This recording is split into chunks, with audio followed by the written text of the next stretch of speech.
Hello everyone, welcome to chronic tattoos and সবাইকে স্বাগত একটা নতুন ভিডিওতে। আজকের ভিডিওটা কিন্তু সম্পূর্ণ দেখার অনুরোধ রইল, কারণ আজকের ভিডিওটায় আমরা দেখাবো যে একটা মানুষের সাথে একটা পশুর প্রেম, সেটাকে আমরা অমর করব কিভাবে। তো গাইজ, এখানে যে দেখতে পাচ্ছ যে আমার ক্লায়েন্ট এসছিল আমার কাছে, অ্যান্ড কিছুদিন আগেই তার যে পেটটা ছিল সে মারা যায়। ওর নাম জেনি, অ্যান্ড ওর জন্যই আজকে ট্যাটুটা। আর আমি পুরোপুরিভাবে নতুনত্বভাবে একটা কাজ করার চেষ্টা করেছি, আর ওখানে পুরোপুরি ওর যে পেট তার ছবি দিয়ে আমি পুরো কাজটা ডিজাইন করার চেষ্টা করেছি। অ্যান্ড আমি স্টেন্সিল করছি, দেখতে পাচ্ছ, অ্যান্ড পুরো প্রপারলিভাবে ওর হাতে আমরা স্টেন্সিলটাকে প্লেসমেন্ট করে নিয়েছি।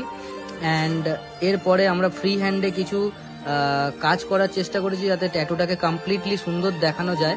যতটা পেরেছি আমি নিজের মতো মাথা খাটিয়ে নতুনভাবে নতুন স্টাইলে করার চেষ্টা করেছি বেসিক্যালি। অ্যান্ড এখানে সত্যি কথা